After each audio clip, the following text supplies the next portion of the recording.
ുന്നു ദൈവത്തിന്റെ കരുണയാലും ദൈവസ്നേഹത്താലും നമ്മെ ഒരുമിച്ച് കൂട്ടി ദേശത്തിന് വേണ്ടി ഇടിവിൽ നിൽക്കുവാൻ പ്രാർത്ഥിക്കുവാൻ ദൈവം തന്ന അവസരത്തിനായി ദൈവത്തെ സ്തുതിക്കുന്നു, സ്തോത്രം ചെയ്യുന്നു. അനുഗ്രഹിക്കപ്പെട്ടതായ മധ്യസ്ഥ പ്രാർത്ഥനയുടെ സമയത്ത് ദൈവം നമ്മെ സ്നേഹിക്കുകയും കരുതുകയും നടത്തുകയും ചെയ്തതോർത്ത് നന്ദി നിറഞ്ഞ ഹൃദയത്തോടെ സ്തുതിക്കുന്നു, സ്തോത്രം ചെയ്യുന്നു. വിശേഷാല് ബഥേൽ ഗോസ്പൽ മിനിസ്ട്രീസിന്റെ ദിനവും യേശുവിന്റെ കൂടെ എന്നുള്ളതായ ഈ മധ്യസ്ഥ പ്രാർത്ഥനയിലേക്ക് എന്നെ ക്ഷണിച്ചതായ കർത്താവിന്റെ അഭിഷിക്തൻ റോയി ബേബി ഭാഷക ഞാൻ ദൈവത്തെ സ്തുതിക്കുന്നു, സ്തോത്രം ചെയ്യുന്നു. അപ്പോൾ തന്നെ ഇന്ന് പകൽക്കാലം ഈ മീറ്റിംഗ് ഇത്രത്തോളം അനുഗ്രഹത്തോടെ അത് ലീഡ് ചെയ്യുവാൻ തക്കവണ്ണം കർത്താവിന്റെ അഭിഷിക്തൻ മാത്യു ജോൺ ഈശോ കർത്താവ് സഹായിച്ചതോർത്ത് ദൈവത്തെ സ്തുതിക്കുന്നു, സ്തോത്രം ചെയ്യുന്നു. കേരളത്തിൽ നിന്നും തമിഴ്നാട്ടിൽ നിന്നും വിവിധ രാജ്യങ്ങളിൽ നിന്നും ഈ മീറ്റിംഗിൽ ജോയിൻ ചെയ്തിരിക്കുന്നതായ എല്ലാ ദൈവമക്കൾക്കായും കർത്താവിന്റെ ദാസന്മാർക്കായി, ദാസിമാർക്കായി, കുഞ്ഞുങ്ങൾക്കായി, യൗവനക്കാർക്കായി ദൈവത്തെ സ്തുതിക്കുന്നു. എൻ്റെ പേര് ബെന്നി MK. ഞാൻ ന്യൂഡൽഹിയിൽ തീഹാർ ജയിലിന്റെ അടുത്ത് കർത്താവിന്റെ വേലയിൽ പൂർണ്ണ സമയ ശുശ്രൂഷയിലായിട്ട് 20 വർഷവും അതിക്ക് മുമ്പ് ഏകദേശം 8 വർഷം ഭാഗികമായിട്ട് ദൈവസഭയോട്, ദൈവദാസനോട് ചേർന്ന് കർത്താവിന്റെ വേലയിലായിരിക്കാൻ കർത്താവ് സഹായിച്ചു. അങ്ങനെ കർത്താവിന്റെ മഹത്വമുള്ള വേലയിൽ ആയിരിക്കുന്നു. നോർത്ത് ഇന്ത്യയിൽ വന്നതിന് ശേഷമാണ് നാമധേയ ക്രൈസ്തവ പാരമ്പര്യ കുടുംബത്തിൽ ജനിച്ചു വളർന്നതായ ഞാൻ ജീവനുള്ള ദൈവത്തിന്റെ സത്യത്തെ അറിഞ്ഞ് വിശ്വാസത്തിലേക്ക് അടുത്തു വരുവാൻ ഇടയായിത്തീർന്നത്. അങ്ങനെ നോർത്ത് ഇന്ത്യയിൽ വെച്ച് തന്നെ രക്ഷിക്കപ്പെട്ട് സ്നാനപ്പെട്ട് പരിശുദ്ധാത്മാവിന്റെ നിറവ് പ്രാപിച്ച് തിരുവചനം പഠിക്കുവാനും തുടർന്ന് കർത്താവിന്റെ വേലയിൽ തന്നെ ആ ദൈവസഭയോട് ചേർന്ന് അവരുടെ ഒരു ഔട്ട് സ്റ്റേഷൻ പ്രവർത്തനത്തിൽ ശുശ്രൂഷ ആരംഭിക്കാനും ഇടയായിത്തീർന്നു. ചുരുക്കി പറഞ്ഞാൽ അത്രയും മാത്രമാണ്. എന്നാൽ ജീവിതത്തിൽ വലിയൊരു സാക്ഷ്യം പിന്നാമ്പുറങ്ങളിൽ കിടക്കുന്നുണ്ട്. ദൈവം നടത്തിയതും ദൈവം കരുതിയതും വിശുദ്ധ വേദപുസ്തകത്തിൽ നമ്മൾ നോക്കുമ്പോൾ അത്രമാത്രം ഒരു കഷ്ടതയുടെ മധ്യത്തിലൂടെ കടന്നു പോയതായ ഒരു വ്യക്തി അത് പൗലോസിനെ മാത്രമാണ് എനിക്ക് കാണുവാൻ കഴിയുന്നത്. ഏകദേശം അതുപോലെ തന്നെ മരിച്ചു എന്ന് വിചാരിച്ച് സുവിശേഷ വിരോധികൾ വലിച്ചെറിഞ്ഞ് മാറ്റിയിട്ടിട്ട് പോയ സ്ഥാനത്ത് നിന്ന് ദൈവം എഴുന്നേൽപ്പിച്ച് നിർത്തിയത് കൊണ്ടാണ് ഇന്ന് പകൽക്കാലം നിങ്ങളുടെ മധ്യത്തിലായിരിക്കാൻ കർത്താവ് സഹായിച്ചത്. എന്നെ ഏൽപ്പിച്ചിരിക്കുന്നത് തിരുവചന ശുശ്രൂഷയായതുകൊണ്ട് ഞാൻ സാക്ഷ്യത്തിലേക്ക് കടക്കാതെ എപ്പോഴെങ്കിലും ദൈവത്തിന്റെ ആത്മാവ് ഉള്ളിൽ ശുശ്രൂഷയിൽ പ്രേരണ തന്നാൽ മാത്രം അത് പറയുവാൻ തക്കവണ്ണം ആഗ്രഹിക്കുന്നു. കാരണം അതിൻ്റെ നീളവും വലിപ്പവും അല്പം കൂടുതലാണ്. തിരുവചന ശുശ്രൂഷയ്ക്ക് അവസരം നഷ്ടപ്പെടുമെന്നുള്ളതായ ഭീതി കൊണ്ട് മാത്രം ഞാൻ തിരുവചനത്തിലേക്ക് അടുത്തു വരുവാൻ തക്കവണ്ണം ആഗ്രഹിക്കുന്നു. ധാരാളം പ്രവർത്തനങ്ങളൊക്കെ ഉണ്ട്. ഒരു ഓൺലൈൻ സൺഡേ സ്കൂൾ നടക്കുന്നുണ്ട്. ഒരു 90 കുട്ടികളുണ്ട്. അത് കോവിഡിന്റെ കാലഘട്ടത്ത് നിലവിൽ ചർച്ചിലുണ്ടായിരുന്ന കുഞ്ഞുങ്ങളൊക്കെ പഠിച്ച് വലുതായി രക്ഷിക്കപ്പെട്ട് സ്നാനപ്പെട്ട് വിവിധ നിലകളിൽ ജോലിയോടുള്ള ബന്ധത്തിലായപ്പോൾ പിന്നെ ചർച്ചിൽ അപ്രകാരം പഠിക്കത്തക്ക കുട്ടികൾ ഇല്ലാതായപ്പോൾ ദൈവത്തിന്റെ ആത്മാവ് ഇടപെട്ട് ആരംഭിച്ചതാണ്.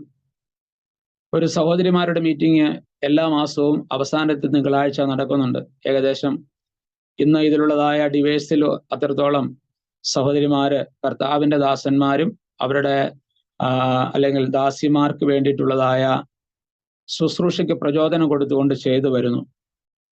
അപ്പോൾ തന്നെ കഴിഞ്ഞ നാളുകളിൽ തിഹാർ ജയിലിൽ ഖൈദികൾക്കായിട്ട് അല്ലെങ്കിൽ കുറ്റവാളികൾക്ക് വേണ്ടി കൗൺസിലിംഗ് അവിടെ പോയി ചെയ്യുവാനും, എന്നാൽ ഈ വർഷം അത് ഇന്ത്യ ഗവൺമെന്റ് BJP സർക്കാരായതുകൊണ്ട് അതിൻ്റെ നേതൃത്വത്തിലേക്ക് BJP ചായ്വുള്ളവർ വന്നതുകൊണ്ട് ഈ പ്രാവശ്യം അതിൻ്റെ പാസ് ലഭ്യമാകുവാനിടയായിത്തീർന്നില്ല. എങ്കിലും ആ പ്രവർത്തനത്തിൻ്റെ പിന്നിൽ പ്രാർത്ഥിക്കുകയും അതിൻ്റെ പേപ്പർ വർക്കുകൾ നടന്നുകൊണ്ടിരിക്കുകയും ചെയ്യുന്നു. ഞങ്ങൾ ഓർത്ത് പ്രാർത്ഥിക്കുക. വീണ്ടും അതിന് പാസ് ലഭിക്കുവാനും ഞങ്ങൾ 13ഓളം ദൈവദാസന്മാര്, അതിൽ 2 ദൈവദാസിമാരുമുണ്ട്, അവിടെ കടന്നു ചെന്ന് അവരെ കൗൺസിൽ ചെയ്യുന്നു. അനേകരെ ദൈവഭാഗത്തേക്ക് അടുപ്പിക്കുവാൻ കർത്താവ് സഹായിച്ചു കൊണ്ടിരിക്കുന്നു. കൂടാതെ ചർച്ചിന്റെ മിനിസ്ട്രി ഉണ്ട്. ഒരു 10 ഔട്ട് സ്റ്റേഷൻ ചർച്ചസുകളും ഒരു 6-7 ദൈവദാസന്മാര് കൂടെ നിന്ന് പ്രവർത്തിക്കുന്നുണ്ട്. അവരൊക്കെയും നമ്മളോട് ചേർന്ന് വിശ്വാസത്തിൽ വന്നും ദൈവത്തിന്റെ വചനം പഠിപ്പിച്ചും അവരെ ശുശ്രൂഷയിലാക്കുവാൻ കർത്താവ് സഹായിച്ചു. ഇന്നലെ പ്രാർത്ഥിച്ച് ഒരു സഹോദരനെ കൂടെ ബൈബിൾ കോളേജിലേക്ക്, ഇന്ന് ഹരിയാനയിലെ ഗ്രേസ് ബൈബിൾ കോളേജിലേക്ക് അയക്കുവാൻ രാവിലെ കാലം പ്രാർത്ഥിച്ച് അയച്ചു. ഇങ്ങനെ കർത്താവിന്റെ വേലയിലായിരിക്കുന്നു.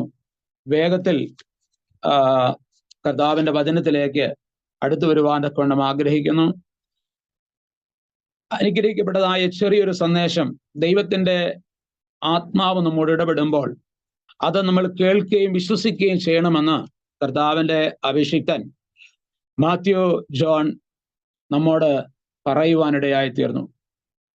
ദൈവം നമ്മോട് കാലഘട്ടങ്ങളിലൂടെ ഇടപെടുന്ന, സംസാരിക്കുന്ന വിഷയങ്ങളുടെ മേല് വളരെ ശ്രദ്ധയോടെ തിരുവചനത്തെ കൈക്കൊണ്ട് നമ്മൾ അത് ഏറ്റെടുക്കുന്നുവെങ്കിൽ അതിന്റെ നന്മ ജീവിതത്തിൽ അനുഭവിപ്പാൻ തക്കവണ്ണം കഴിയുമെന്ന് ഈ തരുണത്തിൽ ഞാൻ ഓർപ്പിക്കട്ടെ.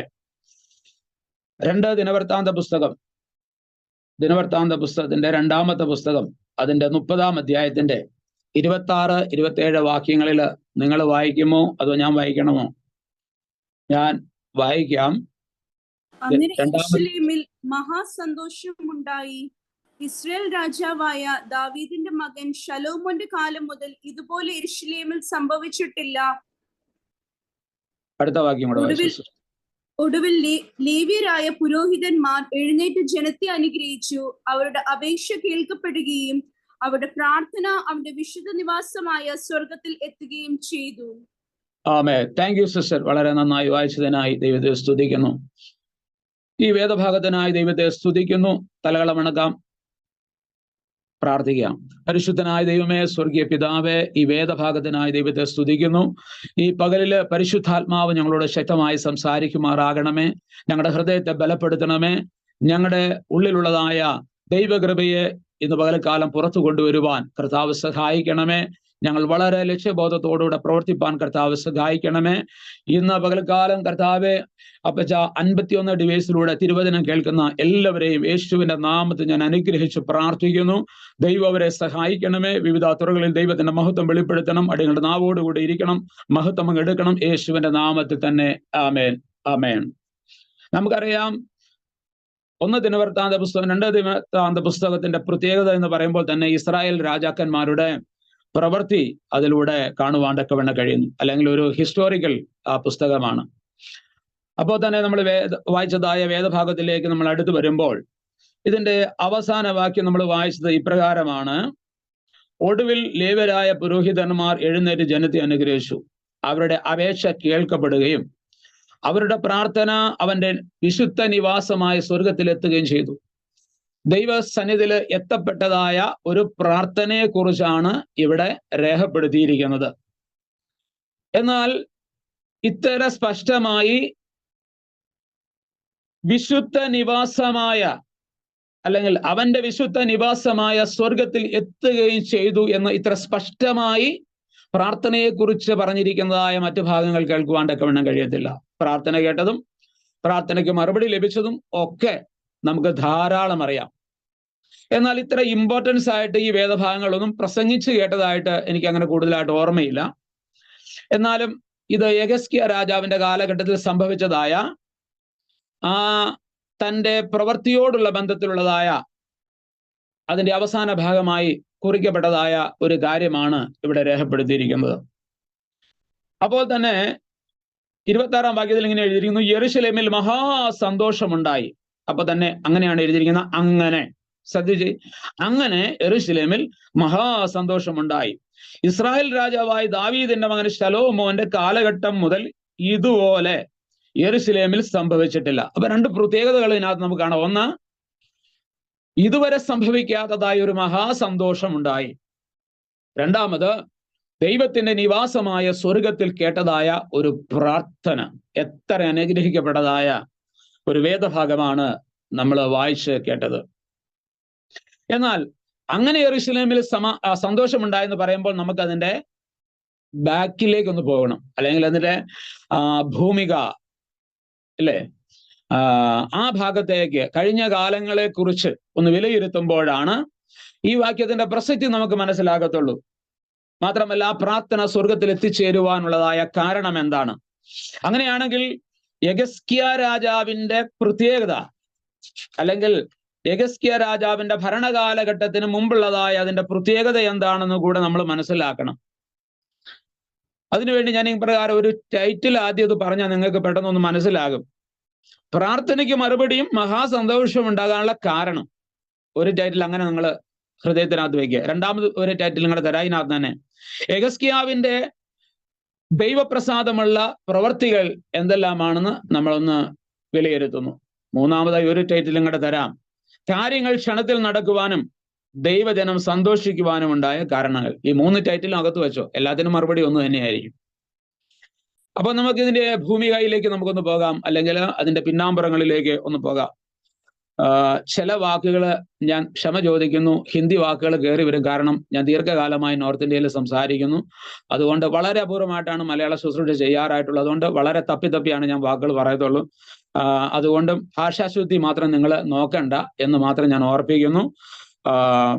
അപ്പോ ഇതിന്റെ പിന്നിലുള്ള കാര്യങ്ങളിലേക്ക് നോക്കുമ്പോൾ ഒന്നാമത് നമുക്ക് മനസ്സിലാക്കാം, ഒരുപാട് കാര്യങ്ങളുണ്ടെങ്കിലും ഉസിയ രാജാവിന്റെ ഒരു കാലഘട്ടം നമ്മൾ നോക്കുമ്പോൾ ഉസിയാവ് ആലയത്തില് ധൂപം കാണിക്കാനായിട്ട് ദൈവഹിതമല്ലാതെ കയറി നിന്നു.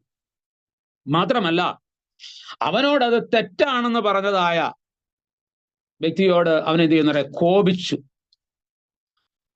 ആ ഭാഗം നിങ്ങൾക്ക് ഗ്രഹിക്കണമെങ്കിൽ നോട്ട് ചെയ്യുന്നവരൊക്കെ കാണുമല്ലോ.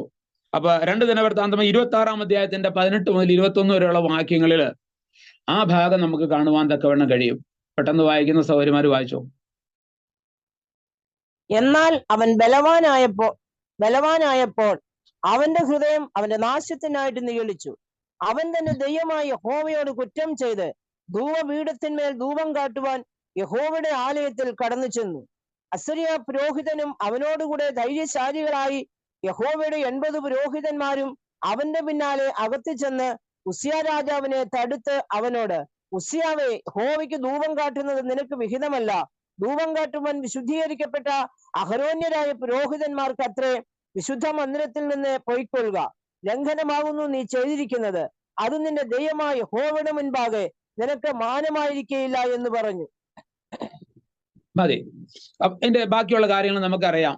ഇവിടെ നോക്കണം, അസര്യ പുരോഹിതനും ഏകദേശം 80ഓളം പുരോഹിതന്മാരും അവന്റെ പിന്നാലെ ആലയത്തിനകത്തേക്ക് കടന്നു ചെന്നിട്ട്, നീ ഇത് ചെയ്യുന്ന വിഹിതമല്ല, ലേവ്യരായ പുരോഹിതന്മാരാണ് ഇത് ചെയ്യേണ്ടിയത് എന്ന് അവനെ ഓർപ്പിക്കുവാനിടയായി തീർന്നു. പ്രിയമുള്ളവരെ, തെറ്റിനെ തെറ്റായി കണ്ട് തിരുത്തുവാൻ ദൈവം നിയോഗിച്ചിരിക്കുന്നവരാണ് പുരോഹിതന്മാര്, അല്ലെങ്കിൽ ദൈവദാസന്മാര്, ശുശ്രൂഷന്മാര്. അവര് പറയുന്നതായ കാര്യം നമ്മൾ ഏറ്റെടുക്കുകയും അനുസരിക്കുകയും ചെയ്യേണ്ടതാണ്, അത് രാജാവാണെങ്കിൽ കൂടെ. അപ്പോ ആ ഒരു ഭാഗം നമ്മുടെ ഹൃദയത്തിനകത്തിരിക്കട്ടെ. അതുകൊണ്ട് അവന്റെ നെറ്റിയിൽ എന്ത് ചെയ്തു? കുഷ്ഠം പൊങ്ങി. ദൈവദാസന്മാരോട് കോപിച്ചു, പുരോഹിതന്മാരോട് കോപിച്ചു. അങ്ങനെ അവൻ ജീവപര്യന്തം കുഷ്ഠരോഗിയായി ഇരിക്കേണ്ടതായിട്ട് വന്നു. നോക്കണം, ഇത് കണ്ടാണ് തൻ്റെ മകൻ യോഥാം, അടുത്ത രാജാവ്, ശുശ്രൂഷയിലേക്ക് അഥവാ രാജ അധികാരത്തിലേക്ക് കയറിയത്. അവൻ എന്താണ് ചെയ്തത്? അവൻ ദൈവാലയത്തിലേക്ക് കടന്നതേയില്ല. 2 ദിനവൃത്താന്തം 27-ന്റെ 2-ാമത്തെ വാക്യം വായിച്ചു. അവൻ ചെയ്തതുപോലെയൊക്കെയും യഹോവയ്ക്ക് പ്രസാദമായുള്ളത് ചെയ്തുവെങ്കിലും യഹോവയുടെ ആലയത്തിലേക്ക് അവൻ കടന്നില്ല. ജനമോ വഷളത്വം പ്രവർത്തിച്ചുകൊണ്ടിരുന്നു. ഓക്കെ, അപ്പൊ നോക്കി കാണമേ, ഈ ഉസിയാവ് ആരംഭ കാലഘട്ടത്തില് എന്ന് പറഞ്ഞാൽ ആ ആദ്യത്തെ ഉസിയാവിന്റെ ചരിത്രം വായിച്ചതായ അതിന്റെ 5-ാം വാക്യത്തില്, 26-ാം അധ്യായത്തിന്റെ 5-ാം വാക്യത്തില് ഇങ്ങനെയാണ് എഴുതിയിരിക്കുന്നത്. ദൈവഭയത്തിൽ അവനെ ഉപദേശിച്ചു വന്ന സെക്കരിയാവിന്റെ ആയുഷ്കാലത്ത് അവൻ ദൈവത്തെ അന്വേഷിച്ചു. അവൻ യഹോവയെ അന്വേഷിച്ച കാലത്തോളം ദൈവം അവന് അഭിവൃദ്ധി നൽകി. അപ്പൊ നോക്കിയേ, അപ്പൊ ഉപദേശിക്കുവാൻ ഒരാൾ വേണം, കാര്യങ്ങളെ ഗൈഡ് ചെയ്യുവാനായിട്ട് ഒരാൾ വേണം. അപ്പൊ ഉപദേശിക്കുന്നവർക്ക് കീഴ്പ്പെട്ടിരിക്കണം. എന്നാൽ ശരിയായ ഉപദേശകന്മാർ ഒരുപക്ഷെ അവന് നഷ്ടപ്പെട്ടു. അവനെ ശരിയായിട്ട് ഉപദേശിച്ച് നടന്നതായ സെക്കരിയാവിന്റെ കാലഘട്ടത്തിൽ എന്ത് ചെയ്തു? അവൻ ദൈവത്തെ അനുസരിച്ച് നല്ല പ്രവൃത്തി ചെയ്ത് മുമ്പോട്ട് പോകും. അപ്പൊ നോക്കണം, ശരിയായ ഉപദേശകരില്ലെങ്കിൽ ജനം എന്ത് ചെയ്തു? വഴിവിട്ടു പോകും. അങ്ങനെയാണ്. തന്നെയല്ല, പണവും പ്രശസ്തിയും പ്രതാപവും വന്നപ്പോൾ എന്ത് ചെയ്തു? ബലവാനായപ്പോൾ, സൈന്യശേഷി ബലമൊക്കെ വന്നു കഴിഞ്ഞപ്പോൾ അഹങ്കരിച്ചു. അവന്റെ മകൻ ഇതെല്ലാം കണ്ട് വളർന്ന ആദ്യമൊക്കെ ദൈവഭയത്തിലൊക്കെ ആണെങ്കിലും ഇവൻ ആലയത്തിലേക്ക് കടന്നില്ല എന്നാണ് എഴുതിയിരിക്കുന്നത്. തുടർന്ന് എന്ത് സംഭവിച്ചു? ജനം വഷളത്വം പ്രവർത്തിച്ചു കൊണ്ടിരുന്നു. അപ്പൊ ഇത് തുടർമാനമായ ഒരു പ്രവൃത്തിയായിട്ട് കാണുകയാ. അപ്പൻ അനുസരണക്കേട് കാണിച്ചു, ദൈവഹിതമല്ലാത്ത പ്രവൃത്തി കാണിച്ചു, മകൻ ആലയത്തിലേക്ക് കടന്നില്ല. പ്രിയമുള്ളവരെ, നാം ദൈവത്തെ ഭയപ്പെട്ടോണം. നാം ദൈവസന്നിധിയിൽ നിന്ന് തെറ്റിയാൽ നമ്മുടെ തലമുറ അടുത്ത സമയത്ത് എന്ത് സംഭവിക്കുമെന്നുള്ളതിന് ഒരു ഉദാഹരണമാണ് ഇവിടെ എഴുതിയിരിക്കുന്നത്. അവൻ ആലയത്തിലേക്ക് തിരിഞ്ഞു നോക്കിയില്ല. അവന്റെ ഉള്ളിൽ ഒരുപാട് കാര്യങ്ങൾ പറയാനുണ്ട്. ഒരു പക്ഷേ ചോദിക്കുമ്പോൾ പറയാൻ കാണും, അത്രയൊക്കെ വേണമായിരുന്നു, ഇങ്ങനെയൊക്കെ സംഭവിക്കണമായിരുന്നു, അല്ലെങ്കിൽ ഒരു പക്ഷെ പിതാവ് ചെയ്തത് ശരിയാണെന്നുള്ളതായ ഒരു ബോധ്യതയായിരിക്കാം അവനെ ആലയത്തിലേക്ക് പ്രവേശിക്കാത്തത്. അല്ലെങ്കിൽ ദൈവത്തിൽ നിന്ന് ലഭിച്ചതായ കഠിനമായ ശിക്ഷയായിരിക്കാം അവനെ അതിൽ നിന്ന് വിലക്കിയത്, അവനെ പിന്നോട്ട് പോകുവാനിട. അപ്പൊ എന്തുമായിക്കൊള്ളട്ടെ, ശത്രു തലമുറകളുടെ അകത്ത് വേഗത്തിൽ പ്രവർത്തിപ്പാൻ കാരണമായി തീർന്നത് ഇങ്ങനെ ഉള്ളതായ അനുഭവങ്ങളാണ്. അല്ലെങ്കിൽ അവർക്ക് പറയാൻ കഴിയും, ഈ അസര്യ പ്രവർത്തനം ഈ 80ഓളം പേര് വന്ന് എൻ്റെ അപ്പനെതിരെ ഇങ്ങനെ സംസാരിച്ചത് കൊണ്ടും ഒക്കെയാണ് ഇങ്ങനെയൊക്കെ സംഭവിച്ചത് എന്ന്, അല്ലെങ്കിൽ അതിന്റെ ആ ചെയ്ത തെറ്റിന്റെ കാഠിന്യത്തെ ബോധ്യപ്പെടാതെ പോകുന്ന അനുഭവങ്ങളൊക്കെ, ഇതൊക്കെ ശുശ്രൂഷ കാലഘട്ടത്തിൽ എനിക്ക് മനസ്സിലായി. വളരെ ശക്തമായ ദൈവത്തെ സേവിച്ച് ആരാധിച്ചു വന്നതായ ഒരു ദൈവദാസന്റെ ഭാര്യ ഈ ലോകത്ത് നിന്ന് മാറ്റപ്പെട്ടു. അതിനുശേഷം വളരെ പ്രായപൂർത്തിയായതായ ചർച്ചിൽ വർഷിപ്പ് ചെയ്യുന്നതായ നല്ലൊരു സഹോദരൻ, ആ മാതാവിന്റെ വേർപാടിൽ ശേഷം താൻ ഇങ്ങനെ ചോദിച്ചു, എൻ്റെ മമ്മിയെ എന്തുകൊണ്ടാണ് ഇത്ര പെട്ടെന്ന് ദൈവം വിളിച്ചത്? എൻ്റെ വിവാഹം കഴിഞ്ഞിട്ടില്ല, എൻ്റെ സഹോദരിയുടെ വിവാഹം കഴിഞ്ഞിട്ടില്ല, ഞാൻ ഇത്രമാത്രം കഷ്ടപ്പെടുന്നു. പപ്പ ഞങ്ങളെ അങ്ങനെ കെയർ ചെയ്യാൻ തക്കണം പ്രാപ്തരായ ഒരു വ്യക്തിയല്ല. ഒരു ദൈവദാസനാണെങ്കിലും ഈ ആൺകുട്ടികളുടെയും പെൺകുട്ടികളുടെ എല്ലാ കാര്യങ്ങളും ചെയ്തു കൊടുക്കുവാൻ തക്കണം പ്രാപ്തരല്ല. അപ്പോ ഇദ്ദേഹത്തിന്റെ ഹൃദയത്തിനകത്ത് വേദനയുണ്ടായി. മാത്രമല്ല, അതുവരെ ആരാധനയ്ക്കും പ്രാർത്ഥനയ്ക്കും ഒക്കെ വിശ്വാസികൾ ധാരാളം ഉണ്ടായിരുന്നു. അവരെ വീട്ടിൽ ചെല്ലാനും ഭക്ഷണം കഴിക്കാനും പ്രാർത്ഥിക്കാനും ദൈവദാസന്മാരെ സ്തോത്രാഴ്ച മേടിക്കാനും ഒക്കെ ധാരാളം പേര് ചെല്ലുമായിരുന്നു. എന്നാൽ ഈ മാതാവിന്റെ മരണത്തിന് ശേഷം അങ്ങനെ ആരും ആ ഭവനത്തില് കൂടെ ചെല്ലാറില്ല, പോകാറില്ല. അപ്പോ അവന്റെ ഹൃദയത്തിനകത്ത് മമ്മി ഉണ്ടായിരുന്നപ്പോൾ എല്ലാവരും ഉണ്ടായിരുന്നു, എല്ലാം വേദനയും കഷ്ടപ്പാടും വന്നപ്പോൾ ആരും തിരിഞ്ഞു നോക്കാനില്ല എന്നുള്ളത് ഒരു ചിന്ത വന്ന് ദൈവസന്നിധിയിൽ നിന്ന് മാറിപ്പോയി ഇന്ന് ദൈവസന്നിധിയിലല്ല മടങ്ങി വരുവാൻ വേണ്ടി പ്രാർത്ഥിച്ചുകൊണ്ടിരിക്കുന്നു. അപ്പൊ നോക്കണമേ, ഇതെന്തിനാ പറഞ്ഞത്? അപ്പൊ അപ്പന്റെ ജീവിതത്തിൽ ഉണ്ടായതായ ഒരു പ്രതികൂലം മക്കളെ ദൈവസന്നിധിയിലേക്ക് അടുപ്പിക്കാതെ ആരാധനാലയത്തിന്റെ വാതില് അടച്ചു കളയുവാനും. അപ്പൊ നോക്കണം, ആരാധനയും പ്രാർത്ഥനയും നിന്നപ്പോൾ ജനത്തിന് സംഭവിച്ചതാണ് അടുത്തത് എഴുതിയിരിക്കുന്നത്. ആ 2-ാം വാക്യത്തിന്റെ താഴെ 27:2 തുടർന്ന് എന്ത് സംഭവിച്ചു? ജനം വഷളത്വം പ്രവർത്തിച്ചുകൊണ്ടേയിരുന്നു. അപ്പൊ നോക്കണം, ആത്മീയ പരാജയം സംഭവിച്ചു, ആത്മീയ അധപ്പതനത്തിലേക്ക് പോയി. ഇനി നോക്കണമേ, മൂന്നാമത്തെ ഇതിന്റെ അടുത്ത കാര്യം വരുമ്പോൾ, ഈ ഇങ്ങനെ യോഥാമിന്റെ മകനായിരിക്കുന്നതായ അടുത്ത തലമുറ വന്നപ്പോൾ ആഹാസ്, 28-ാം അധ്യായത്തിന്റെ 1 മുതൽ 4 വരെയുള്ള വാക്യങ്ങൾ നമുക്ക് കാണുവാൻ കഴിയും. അവിടെ ആഹാസ് എന്ത് ചെയ്തെന്ന് അറിയാമോ? വിഗ്രഹാരാധനയിലേക്ക് പോയി. വായിച്ചേ 1 മുതൽ. ആഹാസ് വാഴ്ച തുടങ്ങിയപ്പോൾ അവൻ 20 വയസ്സായിരുന്നു. 16 സംവത്സരം യെരൂശലേമിൽ വാണു. എന്നാൽ തന്റെ പിതാവായ ദാവീദ് ചെയ്തതുപോലെ യഹോവയ്ക്ക് പ്രസാദമായുള്ളത് ചെയ്തില്ല. അവൻ ഇസ്രായേൽ രാജാക്കന്മാർ താങ്ക് യു സിസ്റ്റർ. അപ്പോ ദാവീദ് രാജാവ് മുതൽ പിതാക്കന്മാര് ചെയ്തതായ തൊട്ടു മുമ്പുള്ളതായ ആളുകൾ പോലും, ഉസിയാവിന്റെ ആദ്യ കാലഘട്ടത്തിൽ ഉണ്ടായതോ യോഥാമിന്റെ പ്രസാദമുള്ള പ്രവൃത്തികൾ എന്തൊക്കെയൊക്കെ ചെയ്തതുപോലെയോ അതുപോലും ചെയ്യാതെ മൂന്നാമത്തെ തലമുറ വന്നപ്പോൾ അതിലും തരം താഴ്ന്ന അനുഭവത്തിലേക്ക്, തകർച്ചയുടെ അനുഭവത്തിലേക്ക് പോയി. എത്രയോ ശോചനീയമായ അനുഭവമാണ് എന്ന് നമ്മൾ മനസ്സിലാക്കണം.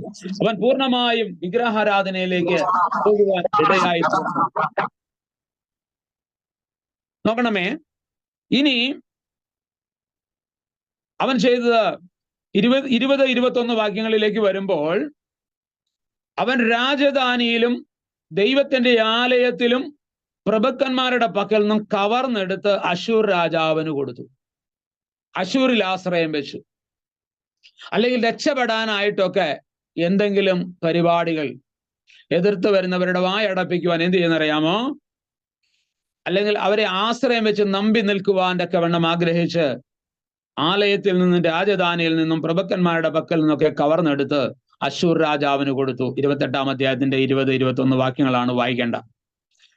ഇനി അടുത്ത കാര്യം അവനെ സംബന്ധിച്ച് 28-ാം അധ്യായത്തിന്റെ 24-ാം വാക്യത്തിലേക്ക്, ദൈവാലയ ഉപകരണങ്ങളെ ഉടച്ച് ആലയത്തിന്റെ വാതിലടച്ചു, അന്യദേവന്മാർക്ക് ധൂപം കാട്ടി, പൂജാഗിരികൾ ഉണ്ടാക്കി. നോക്കിക്കേ, ഇനി അതിന്റെ 25-ാമത്തെ വാക്യം ഒന്ന് വായിച്ചു. അന്യദേവന്മാർക്ക് ധൂപം കാട്ടുവാൻ അവൻ യഹൂദയിലെ ഓരോ പട്ടണത്തിലും പൂജാഗിരികൾ ഉണ്ടാക്കി തന്റെ പിതാക്കന്മാരുടെ ദൈവമായ യഹോവയെ കോപിപ്പിച്ചു. ഓക്കെ, നോക്കിക്കേ. അപ്പൊ ദൈവത്തെ കോപിപ്പിക്കുന്നതായ, ദൈവത്തോട് എതിർത്ത് നിൽക്കുന്നതായ അന്യദേവന്മാർക്ക് പൂജാഗിരികളെ കാട്ടി, അശേര പ്രതിഷ്ഠകളെയും ബാൽ വിഗ്രഹങ്ങൾക്കും ആലയങ്ങൾ പണിത്, പൂജാഗിരികൾ പണിത് മുൻപോട്ട് പോകുവാനിടയായിത്തീർന്നു. ഇങ്ങനെ എന്ത് സംഭവിച്ചു? 3-ാമത്തെ തലമുറ ആരാധനാലയത്തിലേക്ക് പോയില്ല എന്നുള്ളതല്ല, ആരാധനാലയത്തിന്റെ വാതിൽ കൂടെ അടച്ചു കളഞ്ഞു. മാത്രമല്ല, അന്യാരാധനയ്ക്ക് നേതൃത്വം കൊടുത്തു, അതിനെ പണിയുവാനിടയായിത്തീർന്നു. ഇങ്ങനെ ആരാധന പൂർണ്ണമായും അവസാനിച്ചു. ഇതാണ് ഇതിന്റെ പശ്ചാത്തലം എന്ന് പറയുന്നത്. ഇങ്ങനെ ഇരിക്കുമ്പോഴാണ് അടുത്ത തലമുറയായിട്ട് ആഹാസിന്റെ മകനായിട്ട് യെഹിസ്കിയാവ്, ഈ പശ്ചാത്തലത്തിൽ യെഹിസ്കിയാവിനെ ദൈവം യഹൂദയുടെ രാജാവായി കൊണ്ടുവന്നു. അപ്പൊ ഇത്രയൊക്കെ ആയിട്ട് ദൈവം ഈ തലമുറയെ പൂർണ്ണമായും നശിപ്പിച്ചു കളയാതെ യഹൂദയുടെ രാജാവായിട്ട് പിന്നെയും അടുത്ത തലമുറയെ വെച്ചതിന്റെ കാരണം എന്താണെന്ന് അറിയാമോ? ദാവീദിനോട് ദൈവം പറഞ്ഞു, ഞാൻ നിനക്കൊരു ദീപം ഒരുക്കിയിട്ടുണ്ട്. ദാവീദിന്റെ തലമുറയിൽ നിന്ന് ഞാൻ ഒരുവനെ എപ്പോഴും ഈ യഹൂദയുടെ സിംഹാസനത്തിൽ ഇരുത്തും. അപ്പൊ ദൈവം ദാവീദുമായിട്ടുള്ളതായ ഉടമ്പടിയുടെ പശ്ചാത്തലത്തിലാണ് ഇതുവരെയും ദൈവം കരുണ കാണിച്ചത്. പ്രിയമുള്ളവരെ, ഞാൻ പറയാ, ഏതെങ്കിലും ഒരു നമ്മുടെ പിതാക്കന്മാരുടെ തലമുറ നേരെ നിന്നിട്ടുണ്ടെങ്കിൽ, ദൈവം അവരോടൊരു വാഗ്ദത്തം പറഞ്ഞിട്ടുണ്ടെങ്കിൽ, എന്നെ ശ്രദ്ധിക്കുന്ന പ്രിയമുള്ളവരെ, ഈ ദൈവിക ദൂത് ഹൃദയത്തിനകത്ത് ഏറ്റെടുത്തുകൊള്ളുക. നാം നേരോടെ നിലനിന്നാൽ, നാം ദൈവമായിട്ടുള്ള ബന്ധത്തിൽ നിന്നാൽ, എന്നെങ്കിലും ദൈവത്തിന് വേണ്ടി നമ്മൾ ചുമല് കൊടുത്തിട്ടുണ്ടെങ്കിൽ, ഒരു തീരുമാനമെടുത്തിട്ടുണ്ടെങ്കിൽ, ദൈവം നമ്മോട് കരുണ കാണിക്കുമെന്ന് പറഞ്ഞിട്ടുണ്ടെങ്കിൽ, അത് 1000 തലമുറ ആയിരുന്നാലും ദൈവം അത് കരുണ കാണിക്കാതെ ഇരിക്കത്തില്ല. തെറ്റിപ്പോയെങ്കിലും അവരെ എന്നേക്കുമായി ഇല്ലായ്മ ചെയ്യുവാൻ ഇടവരുത്താതെ വണ്ണം എന്ത് ചെയ്യുന്നറിയാമോ? യെഹിസ്കിയാവിനെ വീണ്ടും സിംഹാസനത്തിൽ ഇരുത്തുന്നതായ ദൈവത്തിന്റെ സ്നേഹത്തെ ഓർക്കുമ്പോൾ എത്ര പേർക്ക് കരങ്ങൾ ഉയർത്തി ദൈവത്തെ സ്തുതിക്കുവാൻ കഴിയും? ഹല്ലേലൂയ. ഈ ദൈവം ഇന്നും എന്നേക്കും നമ്മുടെ ദൈവമാണ്, നമുക്ക് വേണ്ടി പ്രവർത്തിക്കുന്ന ദൈവമാണ്. അവൻ അത്ഭുതങ്ങളെ പ്രവർത്തിപ്പാൻ കഴിയുമെന്ന് നമ്മൾ മനസ്സിലാക്കേണ്ടതായിട്ടുണ്ട്. ഹല്ലേലൂയ. അപ്പോ ഇങ്ങനെ നിൽക്കുന്നതായ കാലഘട്ടത്തില് യെഹിസ്കിയാവ് 25-ാമത്തെ വയസ്സില് 29 വർഷം രാജഭരണം ചെയ്യുവാനായിട്ട് താൻ രാജസ്ഥാനത്തേക്ക് വന്നു. 25-ാമത്തെ വയസ്സില് രാജസ്ഥാനത്തേക്ക് വന്നു. തുടർന്നുള്ളതായി 29 വർഷം ഭരണം നടത്തി. അവന്റെ പ്രാർത്ഥനയ്ക്ക് മറുപടിയും സന്തോഷമുണ്ടാകുവാൻ ഇടയായി തീർന്നു. ഹല്ലേലൂയ. അപ്പോ ഇനി ഒന്നാമത്തെ അവന്റെ പ്രവൃത്തികളെ കുറിച്ച് പറയുവാനായിട്ട് ആഗ്രഹിക്കുകയാണ്. യെഹിസ്കിയാവിന്റെ പ്രവൃത്തികളിൽ ഒന്നാമത്തെ പ്രവൃത്തി ഈ പ്രാർത്ഥനയ്ക്ക് മറുപടി ഉണ്ടാകുവാനും മഹാസന്തോഷമുണ്ടാകുവാനും ഇടയായി തീർന്നിട്ടുള്ളതായ 2 ദിനവൃത്താന്ത പുസ്തകം 29-3 വാക്യത്തില് വായിച്ചോ. 29-3. അവൻ തന്റെ വാഴ്ചയുടെ 1-ാം ആണ്ടിൽ 1-ാം മാസത്തിൽ യഹോവയുടെ ആലയത്തിന്റെ വാതിലുകൾ തുറന്ന് അറ്റുകുറ്റം തീർത്തു. മതി, ഇവിടെ ശ്രദ്ധിച്ചേ. അപ്പോ 1, 2, 3 തലമുറ ദൈവസന്നിധിയിൽ നിന്ന് അകന്നും അഹങ്കരിച്ചും പിന്നത്തേതിൽ തിരിഞ്ഞു നോക്കാതെ അകന്നും മൂന്നാമത്തത് എതിർത്തും വാതിലടച്ചും പോയപ്പോൾ ഇവിടെ യെഹെസ്കേലിന്റെ മേൽ ദൈവത്തിന്റെ കരുണ ലഭിച്ചു.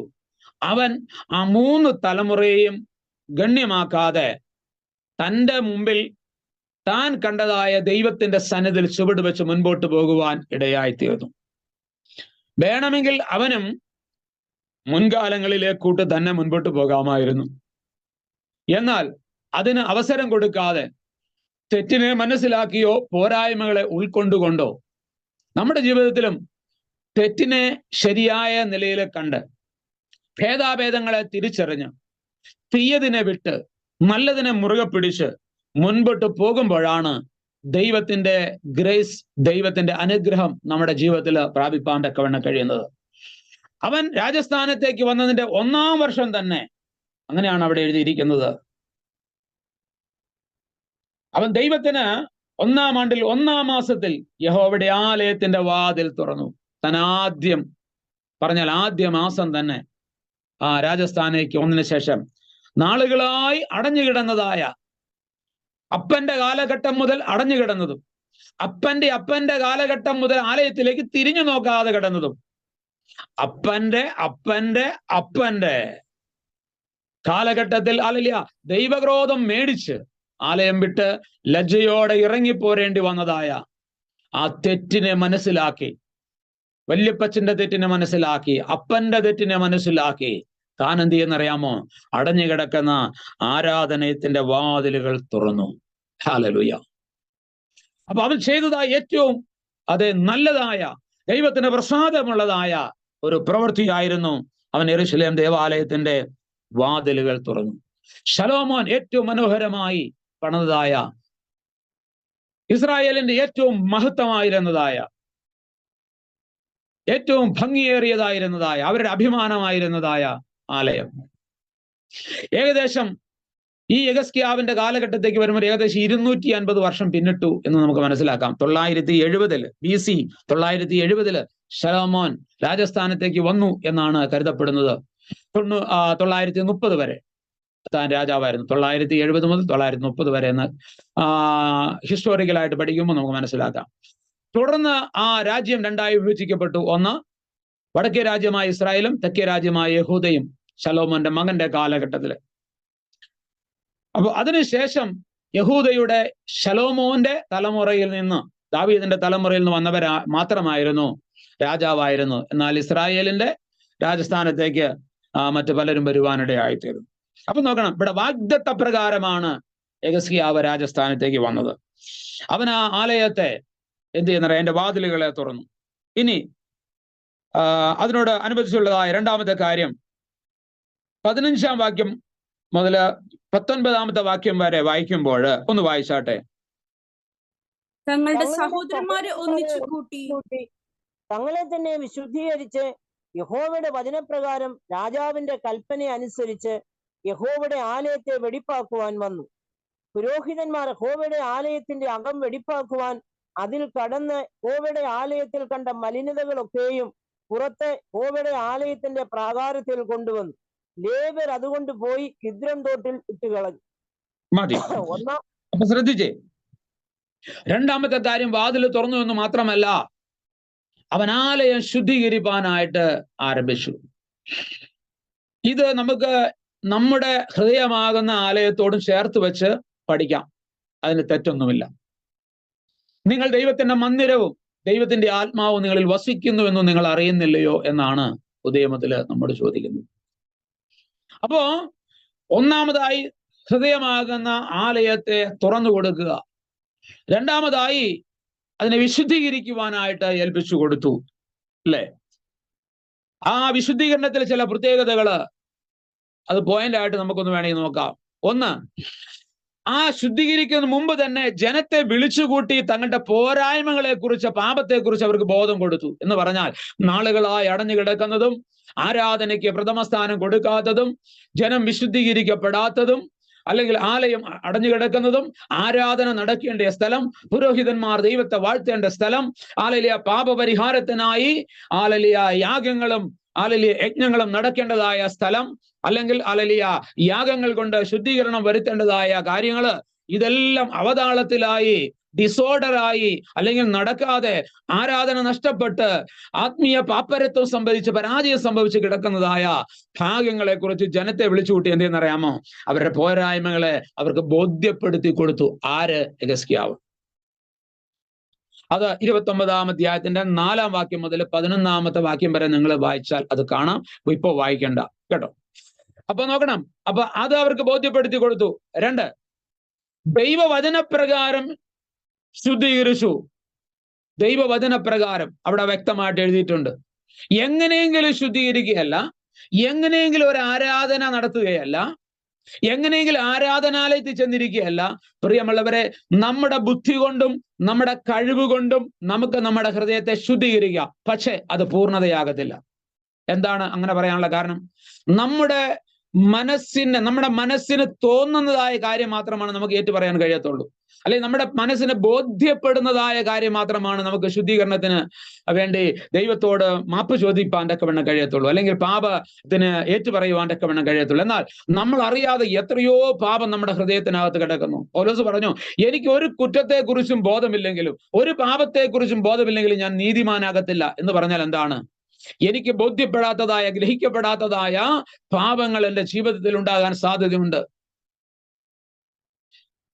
ഹിന്ദിയിൽ പറയും മേരാ ഭൂൽ ചുക്കി പാപ്, മറ്റൊരു ഭാഗത്ത് എന്ന് പറഞ്ഞാൽ എൻ്റെ ചെറുപ്പത്തിലെ പാപങ്ങളെ, എൻ്റെ ഓർമ്മയില്ലാത്ത സമയത്തെ പാപങ്ങളെ, ഞാൻ മറന്നുപോയ പാപങ്ങളെ. നമ്മുടെ ജീവിതത്തിൽ ചില കാര്യങ്ങൾ നമുക്ക് ബോധ്യത കാണത്തില്ല. നമ്മൾ തമാശ പറഞ്ഞുകൊണ്ടിരിക്കുമ്പോൾ മറ്റൊരാൾക്ക് വേദനപ്പെട്ടാൽ അത് അയാൾ ഒരിക്കലും ചിലപ്പോൾ പറയത്തില്ല എനിക്കത് വേദനപ്പെട്ടു എന്ന്. പക്ഷേ നമ്മൾ അറിയാതെ നമ്മൾ പാപം ചെയ്യുകയാണ്. ചിലപ്പോൾ കടന്ന് സംസാരിച്ചതായിരിക്കും, ആരുടെയെങ്കിലും ഹൃദയത്തിൽ കൊണ്ടിട്ടുണ്ടോ? വട്ടം കൂടിയിരുന്ന് തമാശ പറഞ്ഞ് ചിരിച്ചതായിരിക്കാം. ആ വേദന മറ്റുള്ളവരുടെ അകത്തുണ്ടായി. ചിലപ്പോൾ സഹായിക്കേണ്ടവരെ നമ്മൾ അത്ര ഇമ്പോർട്ടൻസ് കൊടുക്കാതെ, അല്ലെങ്കിൽ ആ സമയത്ത് നമുക്ക് പ്രാപ്തിയില്ലാത്തത് കൊണ്ട് ചെയ്തെന്നിരിക്കത്തില്ല. ഇല്ലെങ്കിൽ നമ്മൾ അതിനെ ഗണ്യമാക്കി കാണത്തില്ല. ഒരാൾ ഒരു കാര്യം ഒന്ന് പറഞ്ഞത്, പക്ഷെ അദ്ദേഹത്തിന്റെ ഹൃദയത്തിന് വലിയ വേദനയുണ്ടായി. ചിലപ്പോൾ ഒരുപക്ഷെ നമ്മുടെ കഷ്ടതയിൽ നമ്മളെ സഹായിച്ച വ്യക്തിയായിരിക്കാം. അങ്ങനെയൊക്കെ വരുമ്പോൾ നമ്മുടെ ജീവിതത്തിൽ നമ്മൾ അറിയാതെയോ അറിഞ്ഞുകൊണ്ടോ കുറ്റക്കാരായി മാറാറുണ്ട്. ഇനി ഒരു വചനം നമ്മൾ കേട്ടിട്ട് നമ്മൾ അലസതയോടെ ഇരുന്നു അത് ഏറ്റെടുക്കാൻ കഴിഞ്ഞില്ലെങ്കിൽ നമ്മൾ കുറ്റക്കാരായിരിക്കും. ആ വചനത്തിനും ഒരു ശരിയായി നിങ്ങൾ റെസ്പോണ്ട് ചെയ്യുക, പ്രതികരിക്കുക എന്ന് പറഞ്ഞാൽ അത് അനുസരിക്കുക, ഏറ്റെടുക്കുക ചെയ്തില്ലെങ്കിൽ കുറ്റക്കാർ. ഇങ്ങനെയൊക്കെ വരുന്നതായ പാപങ്ങൾ നമ്മുടെ ജീവിതത്തിലുണ്ട്. നമ്മളതിനെ ഗണ്യമാക്കാതെ പോകുമ്പോൾ, അപ്പോ അങ്ങനെയുള്ള പാപങ്ങൾ കണ്ടെത്തണമെങ്കിൽ എന്ത് ചെയ്യണമെന്നറിയാമോ?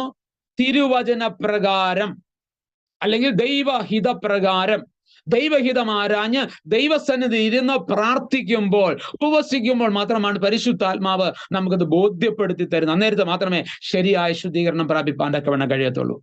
അപ്പോ ഇവിടെ ദൈവവചന പ്രകാരം ശുദ്ധീകരണത്തിന് വേണ്ടി ഏൽപ്പിച്ചു. മാത്രമല്ല, ആ ജനത്തെ തങ്ങളുടെ ലീഡറെ അനുസരിച്ചെന്നാണ് അവിടെ എഴുതിയിരിക്കുന്നത്. വെച്ചാൽ രാജാവ് പറഞ്ഞു കൊടുത്തതോ, അവരെ പ്രബോധിപ്പിച്ചതായ പുരോഹിതന്മാരെ നേതൃത്വം കൊടുത്തതോ, അവരെ പ്രബോധിപ്പിച്ചവരെ അല്ലെ, അവരുടെ വാക്കിനെ അനുസരിച്ചു. ആ 15-ാമത്തെ വാക്യം ഒന്ന് വായിച്ച്, 29-15. തങ്ങളുടെ സഹോദരന്മാരെ ഒന്നിച്ചുകൂട്ടി തങ്ങളെ തന്നെ വിശുദ്ധീകരിച്ച് യഹോവയുടെ വചനപ്രകാരം രാജാവിന്റെ കൽപ്പന അനുസരിച്ച് യഹോവയുടെ ആലയത്തെ വെടിപ്പാക്കുവാൻ വന്നു. അതിന് മുമ്പ് ചിലരെ അവിടെ എന്ത് ചെയ്യുന്നുണ്ട്? അവരെ അല്ലെങ്കിൽ കാര്യങ്ങളുടെ ക്രമീകരണത്തിന് വേണ്ടി ഏൽപ്പിക്കുന്നുണ്ട്, അവരവന് നേതൃത്വം കൊടുക്കുന്നു. അപ്പോ ഇവിടെ എന്ത് ചെയ്യുന്നറിയാമോ? അവിടെ എങ്ങനെ എഴുതിയിരിക്കുന്നത്? ലേവ്യർ എഴുന്നേറ്റ് തങ്ങളുടെ സഹോദരന്മാരെ ഒന്നിച്ചു കൂട്ടി. അപ്പൊ എന്നിട്ട് രാജാവ് ആ ലേവ്യർക്ക് വേണ്ടുന്ന ഉപദേശം കൊടുത്തു. ലേവ്യർ ആ കാര്യത്തിന് ലീഡർഷിപ്പ് ചെയ്യുന്നു. ഇവിടെ ഞാനൊരു കാര്യം പറയാം, പ്രിയമുള്ളവരെ, ദൈവം നമ്മെ നയിക്കേണ്ടതിന് ദൈവദാസന്മാരെ, ഉത്തരവാദിത്തപ്പെട്ടവരെ നമുക്ക് വേണ്ടി ചുമതലപ്പെടുത്തി ആക്കിയിട്ടുണ്ടെന്നുള്ള കാര്യം നമ്മൾ മറന്നു പോകരുത്. ഒരിക്കലും നമ്മൾ അവരെ തള്ളിക്കളയരുത്, അവരുടെ വാക്കുകളെ ഗണ്യമാക്കാതെ പോകരുത്, അവരെ മുറിവേൽപ്പിക്കരുത്, അവരെ ചെറുതായി കാണരുത്, അല്ലെങ്കിൽ നമ്മുടെ സ്വാർത്ഥതയ്ക്ക് വേണ്ടി അവരെ വലിച്ചിളക്കുവാനോ മാറ്റിമറിക്കുവാനോ തരം താഴ്ത്തി കാണിക്കുവാനോ ഇടവരുത്തരുത്. ഇവിടെ എഴുതിയിരിക്കുന്നു, അവരെന്ത് ചെയ്തു? തങ്ങളുടെ പറഞ്ഞ അവരെ ആലോചന കൊടുത്തവരെ അനുസരിച്ചു എന്നാണ് അവിടെ എഴുതിയിരിക്കുന്നത്. അപ്പോ ഇനി അടുത്ത കാര്യം, അവിടെ 8 ദിവസം കൊണ്ട് ശുദ്ധീകരിച്ചു. വാക്യം 17 നമുക്ക് കാണാൻ കഴിയും. 8. അപ്പൊ നോക്കണം, ഈ ഒരു ആലയത്തെ ശുദ്ധീകരിക്കാനായിട്ട് അവിടെ എന്ത് ചെയ്തു? ഒരു 8ഓളം ദിവസങ്ങൾ എടുത്തു. എന്നാൽ അതിന്റെ പൂർത്തീകരണത്തിന് 16 ദിവസം വേണ്ടി വന്നെന്നാണ് അവിടെ എഴുതിയിരിക്കുന്നത്. എന്ന് പറഞ്ഞാൽ അടുത്ത ഭാഗം, ആലയത്തിന്റെ കേടുപാടുകൾ, വസ്തുക്കളുടെ കേടുപാടുകൾ നന്നാക്കി. ഇങ്ങനെ 16 ദിവസം കൊണ്ട് 1-ാം മാസം 16-ാം തീയതി പൂർത്തീകരിച്ചു. വാക്യം 19, 17, 3-ാം വാക്യത്തിലും ഈ 3 ഭാഗം കൂടെ നമ്മൾ ചേർത്ത് പഠിക്കുമ്പോൾ, സമയത്തിന്റെ കുറവ് മൂലമാട്ടോ ഞാൻ ഇങ്ങനെ വായിപ്പിക്കാതെ വിടുന്നത്. അപ്പോ ഒന്നാമത് അതിന്റെ കേടുപാടുകൾ തീർത്തു. അപ്പൊ ശുദ്ധീകരിച്ചു എന്ന് പറയുമ്പോൾ അറ്റകുറ്റപ്പണികൾ നമ്മുടെ ജീവിതത്തില് എവിടെയാണ് വീഴ്ച സംഭവിച്ചിരിക്കുന്നത്, അതിനെ നമ്മൾ കണ്ടെത്തണം. ഇടിവ് സംഭവിച്ചത് എവിടെയാണ്? തകർച്ച സംഭവിച്ചത് എവിടെയാണ്? ഏതെങ്കിലും കാര്യങ്ങൾ വിട്ടുകളഞ്ഞിട്ടുണ്ടോ? ഏറ്റെടുക്കേണ്ടത് ഏറ്റെടുക്കാൻ കഴിയാതെ പോയിട്ടുണ്ടോ? അപ്പൊ ക്രമീകരണം വരുത്തണം. ശുദ്ധീകരണത്തിന്റെ ഭാഗത്ത്, അല്ലെങ്കിൽ ശുദ്ധീകരണം എന്ന് പറയുമ്പോൾ അതെ, ഓർഡറൈസ് അല്ലാതെ കിടക്കുന്ന കാര്യങ്ങളെ ഓർഡറാക്കി തീർക്കുക. ഇടിഞ്ഞു കിടക്കുന്ന ഭാഗങ്ങളെ പണിയുക. വ്യക്തിപരമായ ജീവിതത്തില്, കുടുംബത്തില്, ദൈവസഭയ്ക്ക് അകത്ത് എവിടെയെങ്കിലും വാക്കേറ്റങ്ങള്, ഇടിവുകള്, ദോഷകരമായ കാര്യങ്ങള് വന്നിട്ടുണ്ടെങ്കിൽ, ക്രമീകരണം വരുത്താനുണ്ടെങ്കിൽ അത് ക്രമീകരണം വരുത്തേണ്ടത് ഏറ്റവും അത്യാവശ്യമാണ്. അപ്പൊ കേടുപാടുകൾ നന്നാക്കി. അതാണല്ലോ നെഹമ്യാവ്, അല്ലെ? യെരുശലേമിന്റെ ആ മതിലിന്റെ ഇടിവുകൾ രാത്രി, അല്ലെ? ഞാൻ പെരുമ്പാമ്പ് ഉറവെങ്കിലും, അല്ലെ, ആ വാതിലുകളിൽ അവൻ ചെന്ന് അതിന്റെ ഇടിവുകളെ കണ്ടു എന്നാണ് എഴുതിയിരിക്കുന്നത്. ഓരോ വാതിലുകളുടെയും അല്ലെങ്കിൽ അടുത്ത് താനും തന്റെ വാഹനമരവും കൂടെ കടന്നു ചെന്ന് ഇടിവുകളെ കണ്ടു. പ്രിയമുള്ളവരെ, ഇടിവുകളെ കാണാത്ത വ്യക്തിക്ക് പണിയാൻ തക്കവണ്ണം കഴിയത്തില്ല, ക്രമീകരണം വരുത്തുവാൻ കഴിയത്തില്ല. ഇന്ന് പകൽക്കാലം ദൈവത്തിന്റെ വചനം ശ്രദ്ധയോടെ കേട്ടുകൊണ്ടിരിക്കുന്നു. കർത്താവേ, എന്റെ ജീവിതത്തിലോ ഏതെങ്കിലും ഭാഗത്തോ എന്റെ ആത്മീയ ജീവിതത്തിൽ ഇടിവുകൾ സംഭവിച്ചിട്ടുണ്ടെങ്കിൽ അത് കാണുവാൻ ഒരു കണ്ണ് എനിക്ക് നൽകി തരണമേ എന്ന് എത്ര പേർക്ക് പ്രാർത്ഥിപ്പാൻ തക്കവണ്ണം കഴിയും? പ്രിയമുള്ളവരെ, ശരിയായ അനുഗ്രഹം പ്രാപിക്കണമെങ്കിൽ അത് നമ്മുടെ ജീവിതത്തിൽ ആവശ്യമാണ്. രണ്ടാമത്തവനെ നന്നാക്കി, അല്ലേ എന്ന് പറഞ്ഞാൽ അത് ക്രമീകരിച്ചു, അത് പണിതെടുത്തു, നന്നാക്കി. 3-ാം വാക്യത്തിൽ എഴുതിയിരിക്കുന്ന അറ്റകുറ്റം തീർത്തു. 17-ാം വാക്യത്തിലാണ് നന്നാക്കി എന്നുള്ളതായ പദം രേഖപ്പെടുത്തിയിരിക്കുന്നത്. അങ്ങനെ എന്ത് ചെയ്തു? 16-ാം തീയതി പൂർത്തീകരിച്ചു, ക്രമീകരണങ്ങൾ വരുത്തി, പൂർത്തീകരിച്ചു. ആ പദങ്ങളെല്ലാം നിങ്ങൾ ശ്രദ്ധിച്ചോണം. നന്നാക്കി, അറ്റകുറ്റം തീർത്തു, കേടുപാടുകൾ നന്നാക്കി, അല്ലെങ്കിൽ പൂർത്തീകരിച്ചു. പ്രിയമുള്ളവരെ, ഇങ്ങനെയാണ് യെഹിസ്കീയാവ് ആലയത്തെ ശുദ്ധീകരിപ്പാനിടയായി തീർന്നു. അപ്പൊ ആരാധനാലയത്തിന്റെ വാതിലുകൾ തുറന്നു. 1-ാം ഭാഗത്ത് 2-ാമത്തെ പോയിന്റ്, ദൈവത്തിന്റെ ആലയത്തെ ശുദ്ധീകരിച്ചു. 3-ാമത്തെ കാര്യം, യാഗങ്ങളിലൂടെ പാപപരിഹാരം നടത്തി. യാഗങ്ങളിലൂടെ എന്ത് ചെയ്തു? പാപപരിഹാരം നടത്തി. 21-ാമത്തെ വാക്യവും 25-ാമത്തെ വാക്യവും 23-ാമത്തെ വാക്യവും ഒക്കെ ഹല്ലേലൂയ, ഇതാണ് അവിടെ രേഖപ്പെടുത്തിയിരിക്കുന്നത്. അപ്പൊ ആലയം തുറന്നു, ക്രമീകരണങ്ങൾ വരുത്തി, കേടുപാടുകൾ വരുത്തി, ശുദ്ധീകരിച്ചു. അതിനുശേഷം എന്ത് ചെയ്തു? യാഗങ്ങൾ. ദൈവം ഹാവേലിലും അവന്റെ വഴിപാടിലും പ്രസാദിച്ചു എന്ന് പറഞ്ഞാൽ, ആദ്യം പ്രസാദിച്ചത് വഴിപാടിലല്ല, വഴിപാട് നടത്തുന്ന വ്യക്തിയിലാണ്. അപ്പൊ നമ്മുടെ ഇങ്ങോട്ട് വരുമ്പോൾ, ഇപ്പൊ നമ്മുടെ കാര്യം പറയുമ്പോൾ, നമ്മുടെ പ്രാർത്ഥനയും നമ്മുടെ സ്തോത്രവും നമ്മുടെ ആരാധനയും പ്രസാദിക്കണമെങ്കിൽ നമ്മുടെ ജീവിതം ക്രമീകരിക്കപ്പെടണം, വിശുദ്ധീകരിക്കപ്പെടണം. അല്ലാത്തവന്റെ ഒറ്റ പ്രാർത്ഥനയെ കേൾക്കത്തുള്ളൂ, കർത്താവേ ഞാൻ പാപിയാണ്, ഞാൻ മാനസാന്തരപ്പെടാൻ ആഗ്രഹിക്കുന്നു എന്നുള്ളതായ പ്രാർത്ഥനയെ ദൈവം കേൾക്കും. അപ്പൊ നമ്മൾ ഇപ്പോൾ നടത്തുന്ന ഇന്റർസെസറി പ്രയറാ. ദേശത്തിന് വേണ്ടി ഇടിവിൽ നിൽക്കുക, നഷ്ടപ്പെടുന്ന ജനത്തിന് വേണ്ടി പ്രാർത്ഥിക്കുക, കഷ്ടത അനുഭവിക്കുന്നതായ ജനത്തിന് വേണ്ടി പ്രാർത്ഥിക്കുക, സുവിശേഷ വിരോധികളാൽ ഉപദ്രവിക്കപ്പെടുന്നതായ, അല്ലെങ്കിൽ പീഡനം ഏൽക്കുന്നതായ ദൈവസഭയ്ക്ക് വേണ്ടി പ്രാർത്ഥിക്കുക. ഈ പ്രാർത്ഥന ചെയ്തുകൊണ്ടിരിക്കുമ്പോൾ നമ്മൾ എന്ത് ചെയ്യണം എന്നറിയാമോ? വിശുദ്ധീകരിക്കപ്പെട്ടവരായി നാം ദൈവസന്നിധിയിൽ ആ യാഗം നടത്തുമ്പോഴാണ് ദൈവം അതിൽ പ്രസാദിക്കുന്നത് എന്ന് ഞാൻ ഓർപ്പിക്കട്ടെ. ഇവിടെ എന്ന് പറയുന്നത് പാപപരിഹാര യാഗങ്ങളാണ് അല്ലെങ്കിൽ പ്രാരംഭമായി നടത്തുന്നത്. ആ ഭാഗത്ത് എഴുതിയിരിക്കുന്നത് ഇങ്ങനെയാണ്: രാജാവിന് വേണ്ടിയും രാജ്യത്തിന് വേണ്ടിയും വിശുദ്ധ മന്ദിരത്തിന് വേണ്ടിയും യാഗം കഴിച്ചു. നോക്കിക്കേ, അപ്പോ വളരെ കോൺഫിഡൻസ് ആയിട്ടുള്ളതായ ഒരു പ്രവൃത്തിയിലാണ് യെഹിസ്കീയാവ്. അതെല്ലാം യെഹിസ്കീയാവ് പുരോഹിതന്മാരോട് വേണ്ടതായ നിർദ്ദേശങ്ങൾ കൊടുത്തിരുന്നു. അതുകൊണ്ടാണ് അവർ രാജാവിന് വേണ്ടി, രാജ്യത്തിന് വേണ്ടി 3 വിശുദ്ധ മന്ദിരത്തിന് വേണ്ടി യാഗം കഴിക്കുന്നു. 21 വാക്യം ഒന്ന് വായിച്ചാട്ടെ. അവർ രാജ്യത്വത്തിനും ശുദ്ധമന്ദിരത്തിനും യഹൂദയ്ക്കും വേണ്ടി 7 കാളയെയും 7 ആട്ടുകൊറ്റനെയും 7 കുഞ്ഞാടിനെയും പാപയാഗത്തിനായിട്ട് 7 വെള്ളാട്ടുകൊറ്റനെയും കൊണ്ടുവന്നു. മതി സിസ്റ്റർ, ഞാനതൊന്ന് മനസ്സിലാക്കാൻ വേണ്ടി മാത്രം വായിച്ച, ബാക്കി നിങ്ങൾ എല്ലാവരും നോക്കി വായിച്ചാട്ടോ. അപ്പൊ നോക്കണമേ, അപ്പൊ അങ്ങനെ എന്ത് ചെയ്യുന്നറിയാമോ, അവിടെ അല്ലെങ്കിൽ അവരെ യാഗം കഴിക്കുവാനിടയായിത്തീർന്നു. അതിനുശേഷം അവർ അഹരോന്യ പുരോഹിതന്മാരെയും ലേവ്യരെയും ശുശ്രൂഷയ്ക്കായിട്ട് നിയോഗിച്ചു. എല്ലാ കാര്യത്തിനും അവിടെ ശുശ്രൂഷയ്ക്കായിട്ട് ലേവ്യരെയും പുരോഹിതന്മാരെയും അവിടെ അല്ലെങ്കിൽ വിശുദ്ധീകരിച്ച് നിയോഗിക്കുന്നതായിട്ട് നമുക്ക് കാണുവാൻ കഴിയുന്നു. 23 വാക്യത്തില് സർവസഭയും പാപപരിഹാരത്തിനായിട്ട് യാഗമൃഗത്തിന്റെ മേൽ കൈവച്ചു എന്ന് പറഞ്ഞാൽ, ലേവ്യ പുസ്തകം 16:21 പാപപരിഹാര യാഗം കഴിക്കുമ്പോൾ എന്ത് ചെയ്യണം എന്നാണ് എഴുതിയിരിക്കുന്നത്. നിങ്ങൾ പിന്നത്തേതിൽ വായിച്ചുകൊള്ളണം. ലേവ്യ 16:21 അവിടെ എഴുതിയിരിക്കുന്നത് ബലിയായിത്തീരുന്നതായ പാപപരിഹാര മൃഗത്തിന്റെ മേലെ സകലരും എന്ത് ചെയ്യണം, കൈവച്ച് പാപങ്ങളെ ഏറ്റുപറയണം. അങ്ങനെ അവരെന്ത് ചെയ്തു, പാപയാഗം, ഹോമയാഗം എന്നിവ കഴിച്ചു. പാപയാഗം, ഹോമയാഗം കഴിച്ചു. ഇനി നമ്മളിലേക്ക് നമുക്ക് വരാം. ഓരോ സന്ദേശവും നമ്മൾ പറയുമ്പോൾ അതിൻ്റെ നമ്മിലേക്ക് നമ്മൾ തിരിഞ്ഞു നോക്കണം. നാം പാപങ്ങളെ ഏറ്റുപറഞ്ഞ് പരിഹാരം വരുത്തണം. നമ്മൾ എന്ത് ചെയ്യണം? നമ്മളിപ്പോ യാഗം കഴിക്കുന്നുണ്ടോ? ഇല്ല. നമുക്ക് വേണ്ടി നമ്മുടെ കർത്താവായ യേശുക്രിസ്തു എന്ത് ചെയ്തു? പാപപരിഹാര യാഗമായി തീർന്നു എന്നാണ് തിരുവചനം നമ്മെ പഠിപ്പിക്കുന്നത്.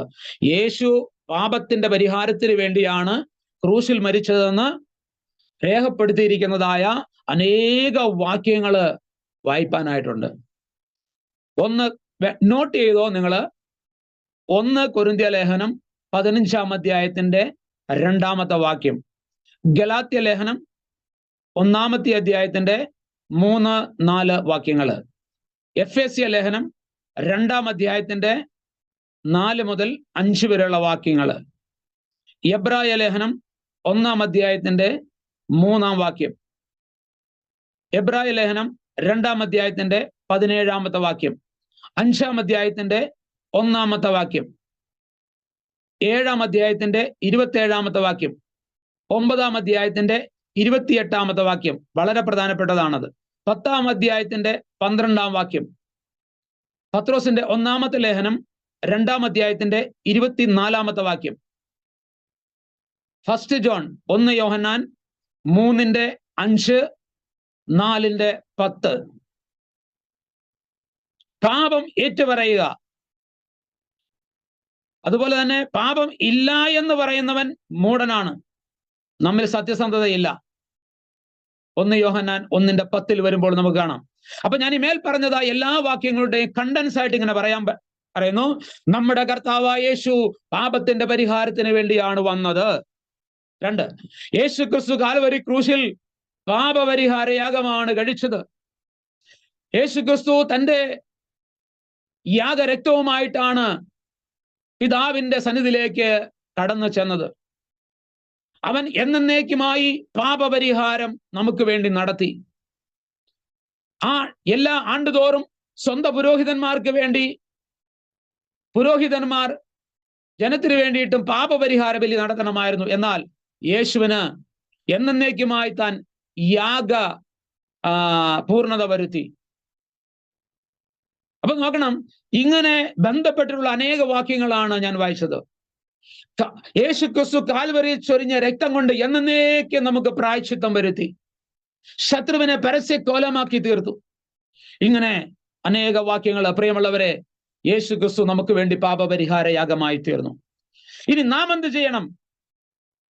നമ്മുടെ എല്ലാവരുടെയും പാപം അവന്റെ മേൽ ചുമത്തിയെന്ന് യെശയ്യാപ്രവാചകൻ 53 അധ്യായത്തിലും രേഖപ്പെടുത്തിയിട്ടുണ്ട്. അപ്പൊ നാം നമ്മുടെ പാപങ്ങളെ ഏറ്റു പറയുന്നുവെങ്കിൽ അവൻ നമ്മുടെ പാപങ്ങളെ ക്ഷമിച്ച് സകല അനീതിയും പോക്കി നമ്മെ ശുദ്ധീകരിപ്പാൻ തക്കവണ്ണം അവൻ മതിയായവനായ ദൈവമാണ്. അവനെ കൈക്കൊണ്ട് അവന്റെ നാമത്തിൽ വിശ്വസിക്കുന്ന ഏവർക്കും ദൈവമക്കളാകുവാൻ അനുവാദം കൊടുത്തു. അവൻ നമ്മുടെ പാപങ്ങളെ ക്ഷമിപ്പാൻ മതിയായ ദൈവമാണ്. അങ്ങനെ യെഹെസ്കേയാവ് പാപപരിഹാര യാഗം നടത്തി ദൈവത്തിന്റെ പ്രസാദത്തിങ്കിലേക്ക്, ദൈവിക സമാധാനത്തിലേക്ക് പ്രവേശിപ്പാൻ തക്കവണ്ണയായി തീർന്നു.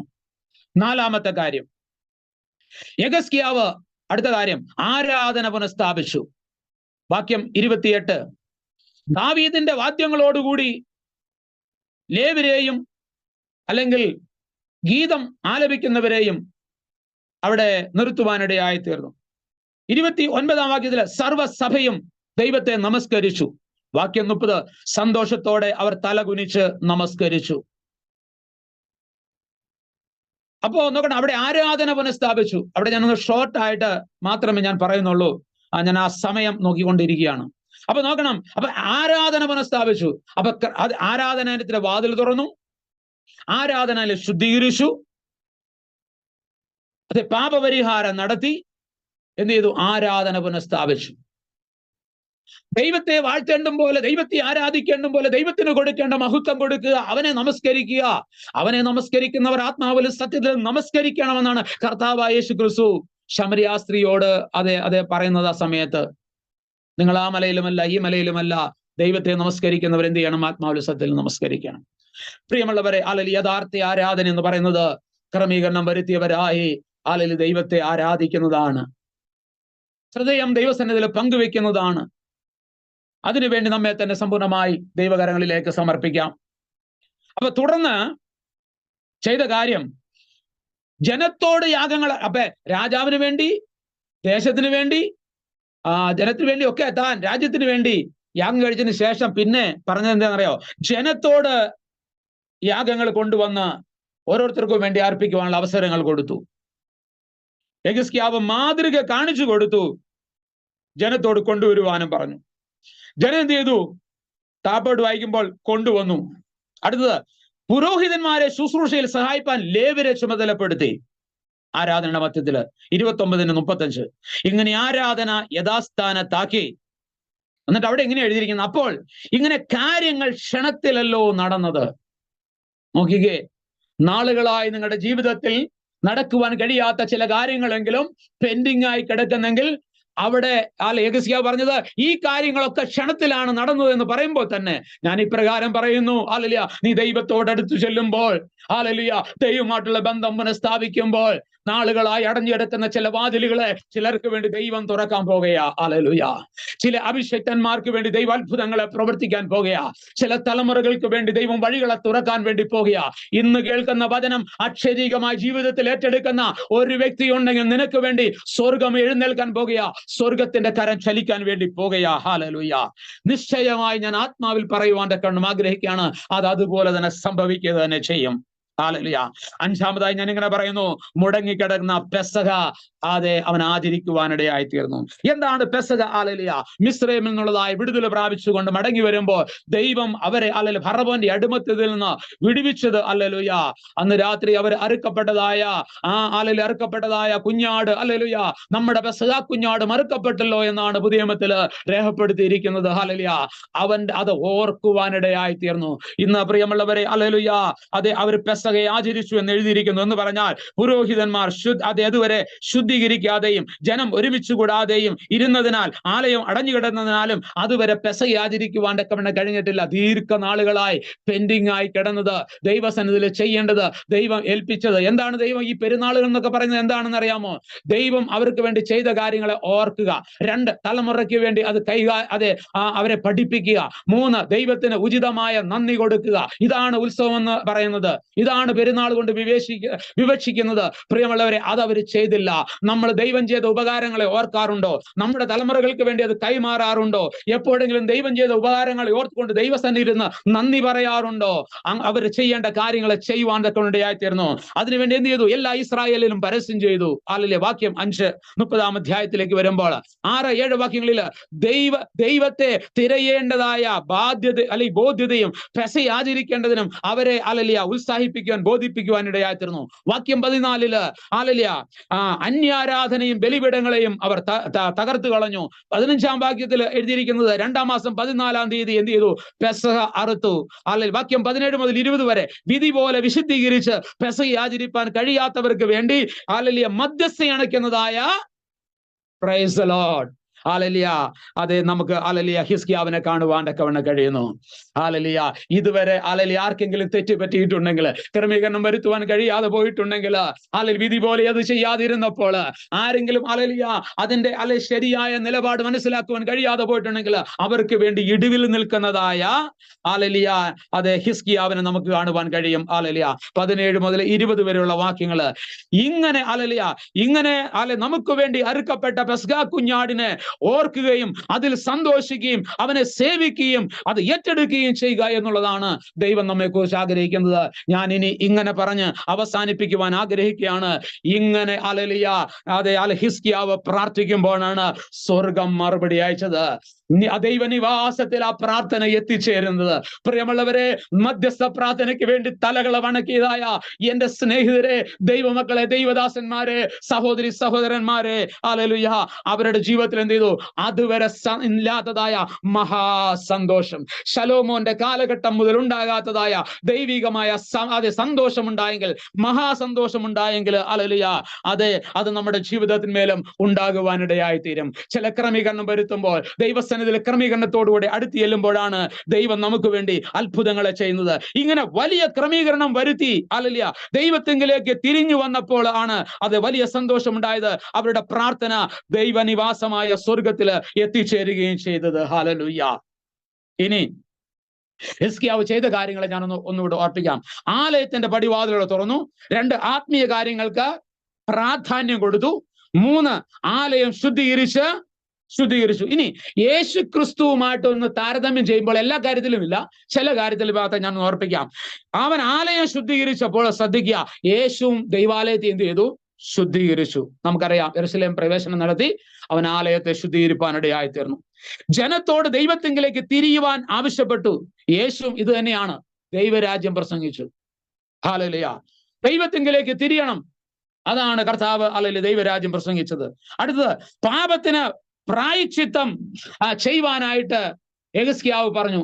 എന്നാൽ യേശു നമുക്ക് വേണ്ടി പാപപരിഹാര യാഗമായി പ്രായശ്ചിത്തമായി തീരുവാനിടയായി തീർന്നു. അടുത്തത്, നെഹമ്യാവ് ജനത്തെ ഉപദേശിച്ചു. യേശുവും ജനത്തെ എന്ത് ചെയ്തു? ഉപദേശിച്ചു. നെഹമ്യാവ് ആരാധന പുനഃസ്ഥാപിച്ചു. ജീവനുള്ള ദൈവത്തെ ആരാധിപ്പാൻ നമ്മുടെ ഹൃദയങ്ങൾ എന്ത് ചെയ്തു? കർത്താവ് ഏത് സമയത്ത് കൃപാസനത്തോട് അടുത്ത് ചെല്ലുവാനായിട്ട് അനുവാദവും ഹല്ലേലൂയ അവസരവും ദൈവം നമുക്ക് വേണ്ടി ഒരുക്കി തന്നെന്നാണ് എബ്രായ ലേഖനത്തിൽ എഴുതിയിരിക്കുന്നത്. അടുത്തത്, ആലയത്തിൽ ശുശ്രൂഷകരെ നിയമിച്ചു. ശുശ്രൂഷ ചെയ്യേണ്ടതിന് കർത്താവ് എന്ത് ചെയ്തു? 12 ശിഷ്യന്മാരെ തെരഞ്ഞെടുത്ത് ഹല്ലേലൂയ അപ്പോസ്തലന്മാരും പേരിട്ട് അവരെ 2 അയക്കുവാനിടയായി തീർന്നു. അടുത്തത്, താൻ യഹൂദ ജനത്തിന് ഒരു അനുഗ്രഹമായി മാറി. യെഹിസ്കിയാവ് യേശുവും സർവ്വജനത്തിനും ഉണ്ടാകുവാനുള്ള മഹാസന്തോഷമായിട്ടാണ് അതേ പുതിയ നിയമത്തിലൂടെ നമ്മെ പഠിപ്പിക്കുന്നത്. അല്ലെ, സർവ്വജനത്തിനും ഉണ്ടാകുവാനുള്ള ഒരു മഹാസന്തോഷം ഞങ്ങൾ നിങ്ങളോട് സുവിശേഷിക്കുന്നു. കർത്താവായ ക്രിസ്തു എന്ന രക്ഷിതാവ് ദാവീദിന്റെ പട്ടണത്തിൽ നിങ്ങൾക്കായി ജനിച്ചിരിക്കുന്നു എന്നാണ് തിരുവചനം നമ്മെ പഠിപ്പിക്കുന്നത്. പ്രിയമുള്ളവരെ, ഹല്ലേലൂയ, യേശു ക്രിസ്തു സർവ്വജനത്തിനും ഒരു അനുഗ്രഹമായി തീർന്നു. യെഹിസ്കിയാവ് കേവലം യഹൂദ ജനത്തിന് ഒരു അനുഗ്രഹമായി തീർന്നപ്പോൾ അടുത്ത യെഹിസ്കിയാവ് കൊടുക്കുവാൻ പഠിപ്പിച്ചു. ഹല്ലേലൂയ. മാത്രമല്ല, കൊടുത്തു കാണിച്ചു, കൊടുക്കുവാൻ അവരെ പറഞ്ഞു. ഹല്ലേലൂയ. മറ്റുള്ളവർക്ക് അവസരങ്ങൾ ഒരുക്കി കൊടുത്തു. കർത്താവ് ഹല്ലേലൂയ ഒന്ന് നമുക്ക് വേണ്ടി മറുവിലയായി തീർന്നു. ഹല്ലേലൂയ. ഏറ്റവും പ്രാധാന്യം അറിയിക്കുന്നതായ വിധവ 2 കാശിട്ടപ്പോൾ അവളെ പ്രോത്സാഹിപ്പിച്ചു. ഹല്ലേലൂയ. പ്രിയമുള്ളവരെ, നമ്മുടെ കർത്താവായ യേശു ക്രിസ്തു യെഹിസ്കിയാവിനേക്കാളും മാതൃകയുള്ളവനാണ്. ഇന്ന് പകൽക്കാലം തകർന്ന മനസ്സോടുകൂടെ അവന്റെ മുൻപാകെ കേട്ട തിരുവചന പ്രകാരം ഹല്ലേലൂയ ശങ്ക് തകർന്നവരായി എത്ര പേര് ഏൽപ്പിച്ചു കൊടുക്കും? അങ്ങനെയാണെങ്കിൽ നിശ്ചയമായും ഈ തിരുവചനം നിങ്ങളുടെ ജീവിതത്തിൽ മേല് വലിയൊരു വിടുതലായി തീരും. ഹല്ലേലൂയ. പ്രവചന ശബ്ദങ്ങൾ ഒരുപാട് എന്റെ അന്തരംഗത്തിൽ തിങ്ങുന്നുണ്ട്. എങ്കിലും ഹല്ലേലൂയ ഞാനതിനെ പിടിച്ചു നിർത്തി തിരുവചന പ്രകാരം മാത്രം ഞാൻ പറയട്ടെ. ഹല്ലേലൂയ. ഇന്ന് ഈ തിരുവചനം കേട്ടവരുടെ മേല് ചിലർക്ക് വേണ്ടി ദൈവം അടയപ്പെട്ട ചില വഴികൾ തുറക്കുന്നുണ്ട്. ഹല്ലേലൂയ. ചില സഹോദരിമാർക്ക് വേണ്ടി ജലം അത് നാളുകൊണ്ട് പ്രാർത്ഥിക്കുന്ന വിഷയങ്ങളുടെ മേല് വിടുതൽ അയക്കുന്നുണ്ട്. ഞാൻ കമ്പൈൻഡ് ആയിട്ട് പറഞ്ഞു പോകാം. തലയെ കൈവച്ചും ഒക്കെ ആലോചന പറയും, വ്യക്തിപരമായിട്ടൊക്കെ ആലോചന പറയും. പക്ഷെ ഞാൻ ഇങ്ങനെ പറഞ്ഞ് അവസാനിപ്പിക്കുവാൻ ആഗ്രഹിക്കുന്നു. ഹല്ലേലൂയ. ദൈവത്തോട് കൂടെ ഇരിക്കുന്നത്, ദൈവമായിട്ട് സമയം ചെലവഴിക്കുന്നത്, ദൈവസന്നിധിയിൽ നിന്ന് ഇടിവിൽ നിൽക്കുന്നത്, അനേകർക്ക് വേണ്ടി കണ്ണുനീരൊഴുക്കുന്നത്, ഇന്ന് പകൽക്കാലം പ്രാർത്ഥിച്ചത് വ്യർത്ഥമല്ല, വ്യർത്ഥമല്ല. അല്ലെങ്കിൽ അത് തലമുറകളിലേക്ക് നീതിയായി കണക്കിടുന്ന ഒരു ദൈവത്തെയാണ് ഞാൻ സേവിക്കുന്നത്. എന്റെ ജീവിതം കൊണ്ട് ഹല്ലേലൂയ 28 വർഷത്തെ ശുശ്രൂഷയുടെ അഥവാ 20 വർഷത്തെ പൂർണ്ണസമയ ശുശ്രൂഷയുടെ തലത്തിൽ നിന്നുകൊണ്ട് അനേക കാര്യങ്ങളെ റിസർച്ച് ചെയ്തും അല്ലെങ്കിൽ ശുശ്രൂഷയിൽ നിന്ന് പഠിച്ചും അത് അല്ലെങ്കിൽ രേഖപ്പെടുത്തിയും അല്ലെങ്കിൽ അടുത്ത തലമുറകളിലേക്ക് കൈമാറുവാൻ ആഗ്രഹിക്കുന്ന വെമ്പൽ കൊള്ളുന്ന ഒരു വ്യക്തിയാണ്. അതുകൊണ്ട് ഞാൻ പറയട്ടെ, ഹല്ലേലൂയ, ഇത് വ്യർത്ഥമല്ല നീ പ്രാർത്ഥിക്കുന്നത്. ഹല്ലേലൂയ, ഈ പ്രാർത്ഥിക്കുന്നത് വ്യർത്ഥമല്ല. അതുകൊണ്ട് ദൈവം നിങ്ങളെ സഹായിക്കട്ടെ. ഹല്ലേലൂയ. അവിടെ മഹാസന്തോഷമുണ്ടായി. 250 വർഷം കൊണ്ട് നടക്കാത്തതായ മഹാസന്തോഷം. ഹല്ലേലൂയ. 250 വർഷം കൊണ്ട് തകർന്നു കിടക്കുന്നതിനെ പണിതെടുക്കുവാൻ ദൈവം സഹായിച്ചു. ഈ വചനങ്ങളാൽ ദൈവം നമ്മെ സഹായിച്ചു.